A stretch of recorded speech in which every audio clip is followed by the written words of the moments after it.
Olá, pessoal! Aqui é a professora Ellen, do quarto ano C do Sagrada Centro. E hoje a nossa aula é de ensino religioso. Eu preciso que vocês peguem lá com vocês o seu livro, esse daqui, tá? O livro, o estojo que a gente vai precisar hoje. Nós vamos retomar aquela historinha que nós ouvimos na aula passada do ensino religioso, que ainda foi online, cada um com a sua professora. A história da página 82, que diz o seguinte: a Bíblia conta assim: um rei e um jumentinho. Essa é a história que nós vamos relembrar hoje. Para isso, vocês vão assistir um videozinho e depois nós vamos ler o texto novamente. Prestem atenção. Olá, crianças! A história de hoje se chama Desfile de Louvor. O verso para decorar está no livro de Lucas, capítulo 19, verso 38, e diz: Bendito é o Rei que vem em nome do Senhor. A mensagem é: adoramos a Deus quando cantamos louvores a Ele. Que coisas você gosta de agradecer a Deus? Há muito tempo atrás, as pessoas louvaram a Jesus em um desfile, com folhas de palmeiras e cânticos. Jesus e seus amigos se aproximavam da cidade de Jerusalém. De repente, Jesus parou. Vão ao povoado que está à frente. Vocês encontrarão um jumentinho amarrado no qual ninguém jamais montou. Desamarrem ele e tragam aqui. Se alguém perguntar por que vocês estão fazendo isso, digam que o Senhor precisa dele. Jesus precisava do jumentinho, porque logo iria fazer o que os profetas disseram que o Messias faria. Eis que o rei vem a você, humilde e montado num jumento, um jumentinho, cria de jumenta. Naqueles dias, os reis entravam nas cidades montados em grandes cavalos. Queriam que todos soubessem quem eram eles e queriam que todos tivessem medo deles. Jesus queria que todos soubessem que ele era rei, mas entrou na cidade montado em um jumentinho, porque não queria que o povo tivesse medo dele. Os discípulos sabiam que alguma coisa diferente estava para acontecer. Por isso, se apressaram para fazer o que Jesus tinha pedido. Quando entraram no povoado, encontraram um jumentinho amarrado, exatamente como Jesus tinha dito. Ao desamarrarem o jumentinho, seu dono apareceu e perguntou o que eles estavam fazendo. Os discípulos responderam: O Senhor precisa dele. exatamente como Jesus tinha pedido que fizessem. Então, levaram o jumentinho até Jesus. Ele não tinha arreio, por isso colocaram seus mantos sobre ele para que Jesus sentasse em cima. A estrada para Jerusalém estava cheia de gente. Os pais levaram os filhos nos ombros para que pudessem ver Jesus passar. As mães ficavam nas pontas dos pés para observar tudo. Estavam ali pessoas que Jesus tinha curado, que tinham sido cegas, surdas, doentes e aleijadas. As pessoas começaram a tirar seus mantos e capas e cobrir a estrada para que o jumentinho passasse por cima, pois era o que as pessoas faziam para os reis naquele tempo. Todos começaram a gritar bem alto: Bendito é o rei que vem em nome do Senhor! Bendito é o rei que vem em nome do Senhor! As pessoas não se cansavam de repetir essas palavras e cantar louvores a Jesus enquanto o acompanhavam. Alguns líderes religiosos observavam, sabiam que o povo estava chamando Jesus de Messias e não gostaram disso. Mestre, repreenda este povo para que não digam essas coisas.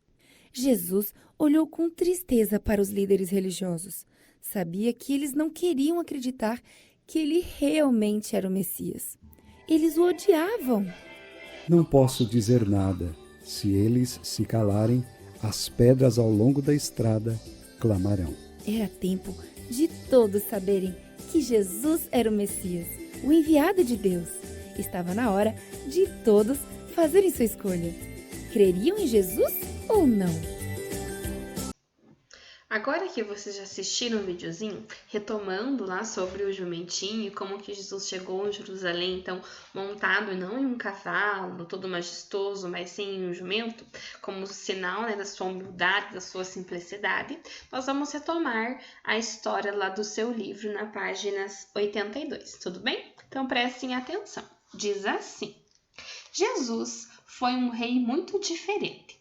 Ele modificou a maneira como as pessoas pensavam que um rei deveria ser, cheio de riquezas e cercado de pessoas importantes. Jesus deu valor às crianças, aos mais fracos e aos mais pobres. Vejam que rei especial que Jesus era, né? Ele não era um rei como os outros, ele era um rei diferente para muito melhor. Um rei e um jumentinho, o título da nossa história. Certo dia, os amigos de Jesus perguntaram a ele quem era o mais importante no reino do céu. Jesus chamou uma criança e colocou no meio deles. Olhem esta criança, vou lhe dizer uma grande verdade. Se vocês não mudarem de vida e não se tornarem simples como essa criança, não poderão ver o reino de Deus e muito menos entrar nele. Aquele que é humilde como esta criança é o mais importante no reino de Deus. E mais uma coisa, quando alguém recebe em casa uma criança como esta, é como se recebesse a mim mesmo. Dias depois, Jesus foi para a cidade de Jerusalém. Para entrar na cidade, pediu a seus amigos que fossem até um povoado buscar emprestado uma jumenta e seu jumentinho. Os seguidores de Jesus colocaram os mantos sobre ele. Assim, montado no jumentinho, Jesus entrou pelos portões da cidade. Todas as pessoas da cidade correram para ver Jesus. Homens, mulheres e crianças o receberam como se fosse um rei, voltando em triunfo depois de uma grande vitória. Jogavam suas vestes, flores e folhas pelo caminho, formando um tapete colorido e perfumado, e agitavam nas mãos folhas de palmeira, gritando com toda a força que podiam: Hosana ao Filho de Deus! Bendito o que vem em nome do Senhor!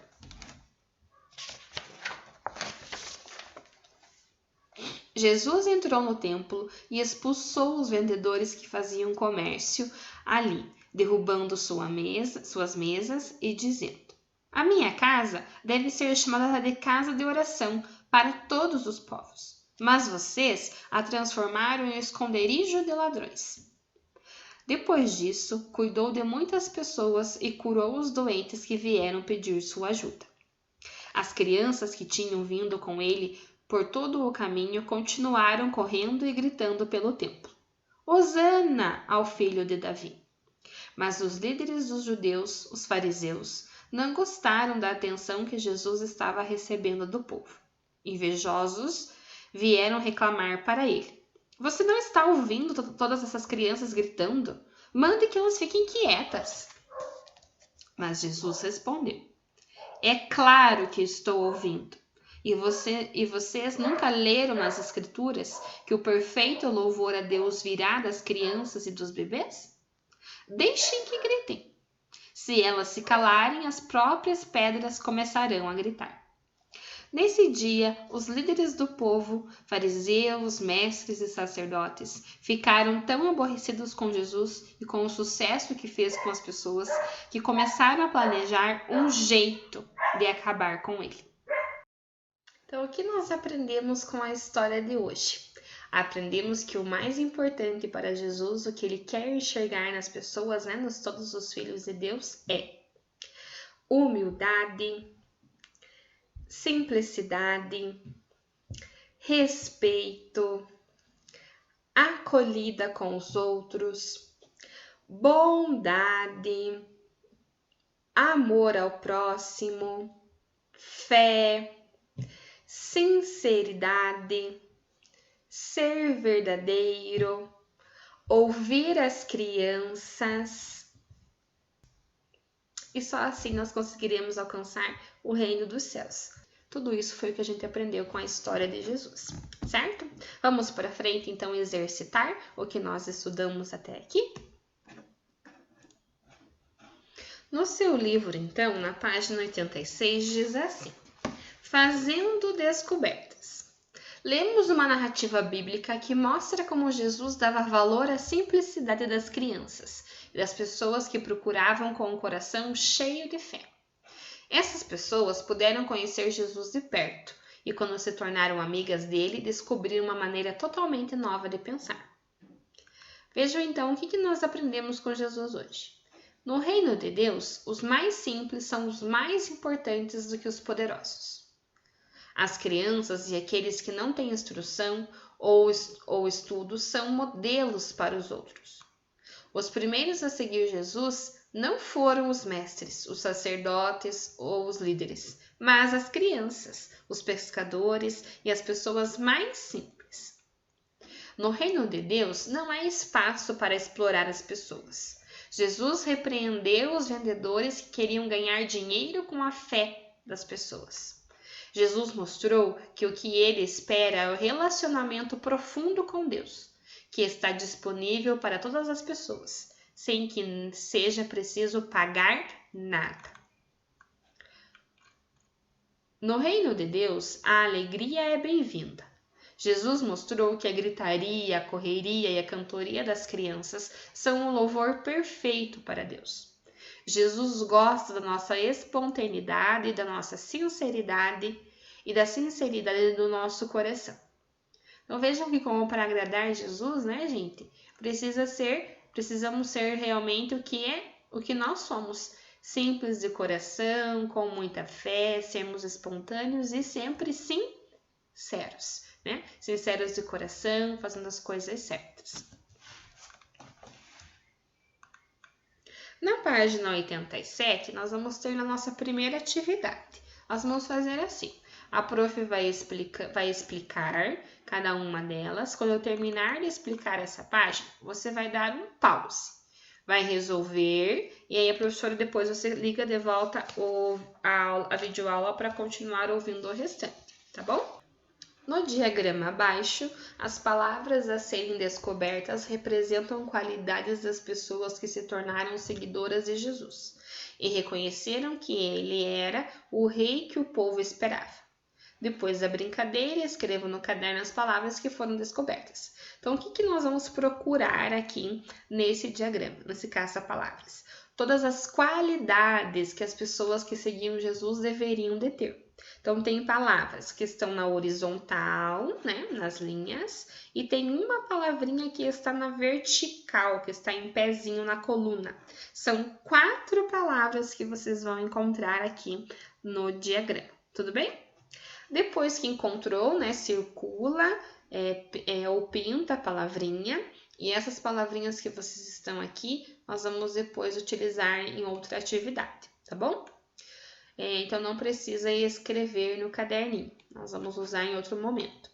Considerando a atitude de Jesus com as pessoas que estavam fazendo comércio no templo, organize a lista abaixo, pintando de verde o que pode haver no reino de Deus e de vermelho que Jesus expulsaria desse reino. Então, o que você vai fazer? De verde é o que pode, o que é bom. E de vermelho, o que não é bom, que Jesus não gostaria, certo? Escolha e sublinhe na história bíblica que você leu nas páginas 82 a 85 as atitudes das crianças que alegram Jesus. Então, nós vamos voltar lá no texto e vamos encontrar quais são as atitudes que Jesus listou aqui na história que alegram Jesus. Quais são as atitudes que as crianças têm que alegram Jesus? Você vai encontrar e vai grifar, sublinhar no texto quais são essas atitudes. Agora, na página 88, diz o seguinte: crescer com valores. Na história bíblica, vimos que Jesus incluía todas as pessoas. Será que nos dias de hoje a questão da igualdade foi resolvida? Você já viu uma placa assim em elevadores? Olha o que diz lá a placa. é vedada sob pena de multa qualquer forma de discriminação em virtude de raça, sexo, cor, origem, condição social, idade, porte ou presença de deficiência e doença não contagiosa por contato social, no acesso aos elevadores deste edifício. Por que você acha que foi preciso criar uma lei como essa? Converse com os colegas e depois anote suas observações. Então, nós vimos na história de Jesus, sobre Jesus hoje que Jesus não enxergava, né? Não tinha qualquer tipo de preconceito e não enxergava nenhuma diferença entre as pessoas. Para nos olhos dele, todos eram iguais. As diferenças que Jesus enxergava eram na bondade, no respeito, no que tinha dentro do coração de cada um, e não no seu exterior. Essa placa que foi colocada no elevador está falando sobre a diferença física que cada pessoa pode aparentar. Será que nos dias de hoje, por que será que é necessário criar leis como essa? Que é proibido, que é vedado, né? Ele diz a palavra vedada, que não pode, né, ter qualquer tipo de discriminação. Será que hoje as pessoas são discriminadas pela cor que tem, se é homem, se é mulher, pelo gênero que possui, pela condição social, se é mais rico ou mais pobre? Será que hoje as pessoas fazem diferença de acordo com o que a pessoa é? Pense um pouquinho sobre isso e escreva. Você acha que é importante? Por que foi preciso fazer essa placa? As pessoas hoje levam em consideração esse tipo de comportamento? As pessoas têm discriminação uns com os outros? É isso que você vai escrever. Então, por que você acha que foi preciso criar uma lei como essa? A lei que está aqui na placa. Depois, na continuação, vai nos contar agora algumas curiosidades históricas, né, sobre os cristãos. Nós já vimos, inclusive, um pouquinho sobre esse assunto nas aulas de história, quando nós estudamos lá as grandes navegações. Nós vimos que no período das grandes navegações, lá próximos dos anos 1400, 1500, quando os portugueses e espanhóis, né, principalmente, se lançaram ao mar para encontrar novas terras, foi nesse momento que chegaram ao continente que hoje nós chamamos de América. Aqui na América existiam povos que já viviam, como nós vimos, né, os indígenas, e principalmente na América do Sul, onde os portugueses e os espanhóis chegaram, né, para colonizar. Os portugueses e espanhóis não levavam em consideração a religião, os hábitos, os costumes, as crenças, né, dos povos que viviam aqui. Os indígenas que moravam aqui no território que hoje nós chamamos de Brasil e nos países vizinhos ao Brasil, né, possuíam ali crenças, tinham a religião própria deles, e quando os portugueses e espanhóis vieram para cá, eles não levaram em conta nada disso, né, destruíram muito da cultura do que encontraram aqui, mataram, né, os indígenas, como nós vimos nos conflitos e tudo mais. Assim vamos fazer a leitura então do textinho. Com as grandes navegações, nos séculos XV e XVI, os cristãos que viajavam com os navegadores espalharam-se por todo o mundo, divulgando sua fé. A América do Norte conheceu a fé cristã por meio dos protestantes ingleses e holandeses, e a América Latina conheceu-a por meio dos missionários católicos. O avanço dos europeus pelas Américas, no entanto, teve consequências desastrosas para os povos que as habitavam. Os colonizadores, sobretudo portugueses e espanhóis, chegaram à América Latina ansiosos por levar as riquezas dessas terras para seus países de origem. Destruíram muito da cultura que encontraram e escravizaram e mataram muitos povos que viviam ali. Né? Foi uma parte muito triste também da história, quando vimos, né, essa perda ali da cultura também indígena. Como nós vemos aqui que vieram missionários, né, para a América Latina, é quando nós estudamos sobre a catequização dos indígenas, né, ensinando a eles a fé católica. Nessa questão de catequizar, não levaram em consideração aquilo que a fé que os indígenas já tinham, as crenças que eles possuíam. Por isso que muito da cultura indígena foi perdida. Na página 89,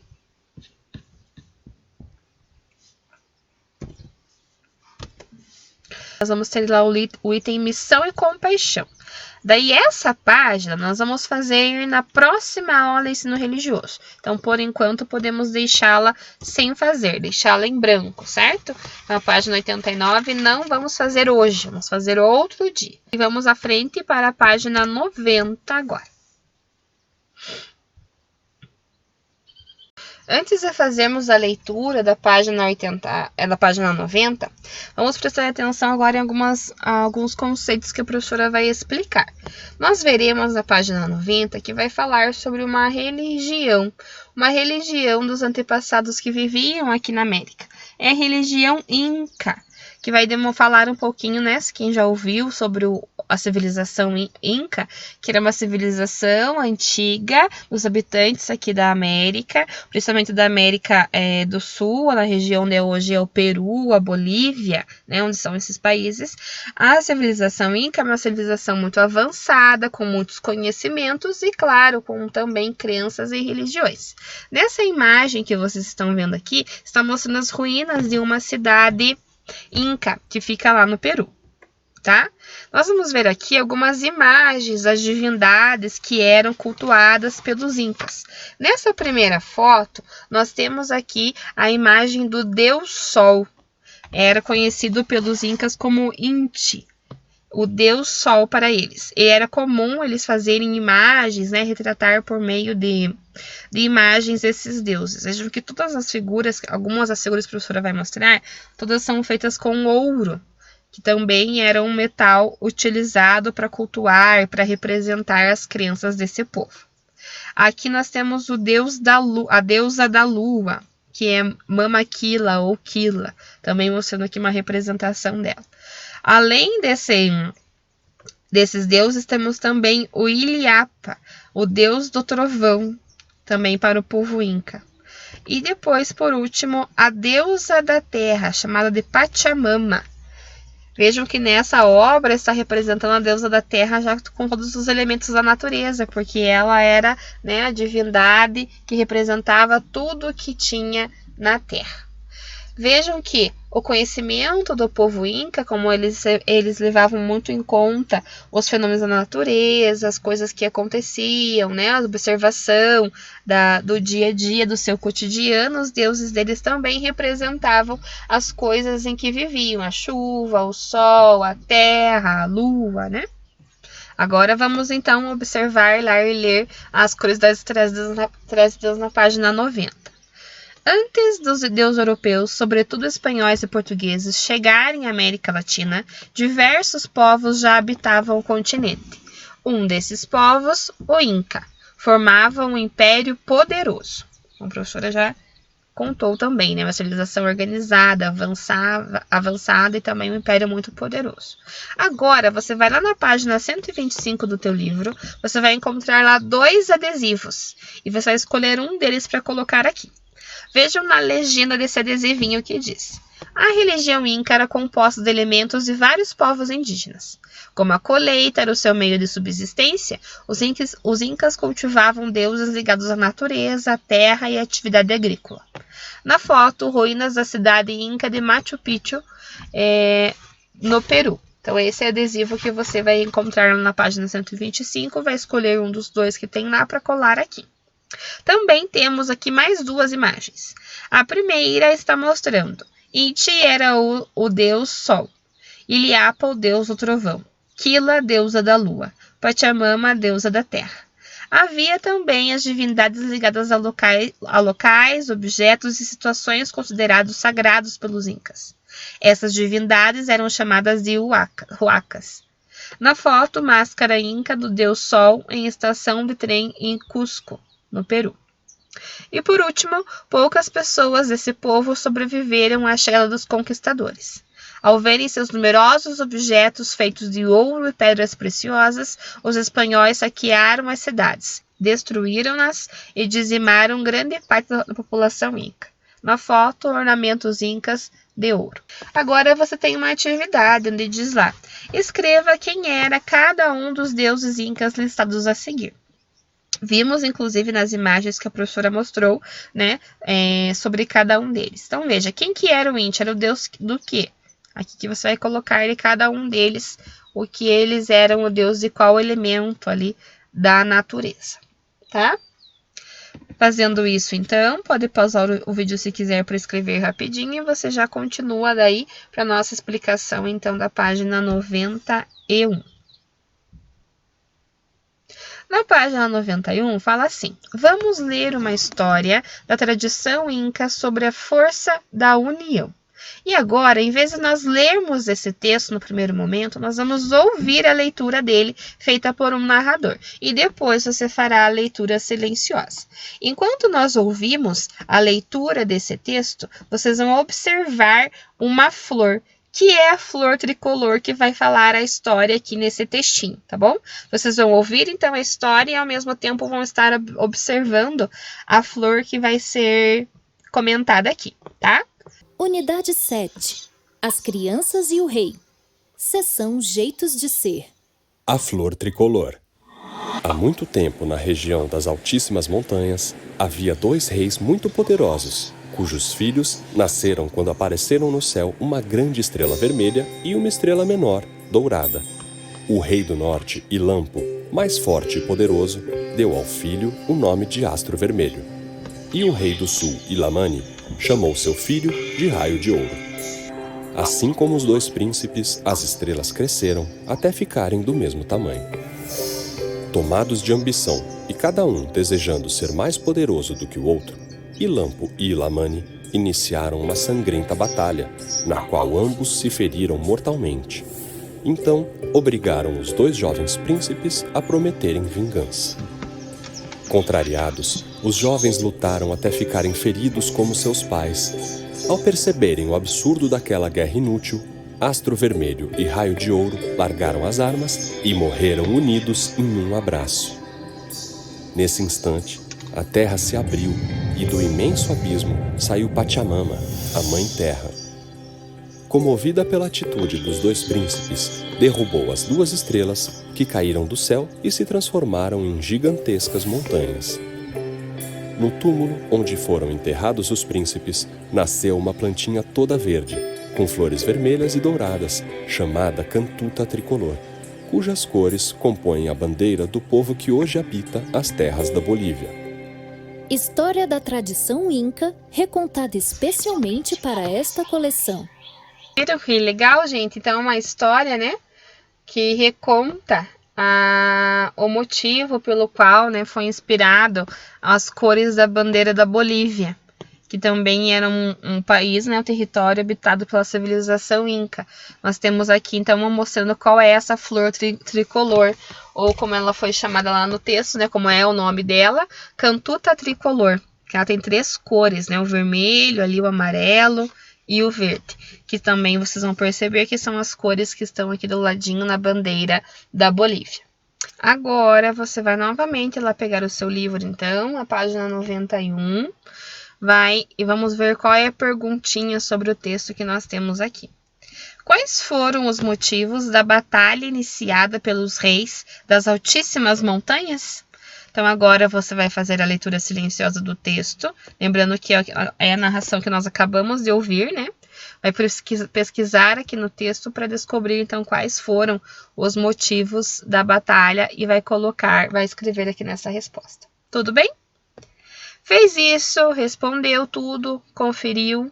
Vamos, então, terminar. O que nós aprendemos na unidade de hoje, 4º ano? Nós aprendemos que a simplicidade e a espontaneidade têm muito valor para Jesus. O reino de Deus está mais próximo das pessoas simples. Podemos aprender sobre o amor de Jesus olhando para o mais simples. Joia?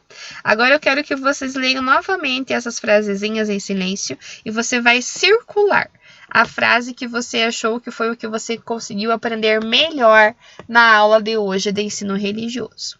Tá bom? Então, pessoal, essa foi a aula de hoje de ensino religioso.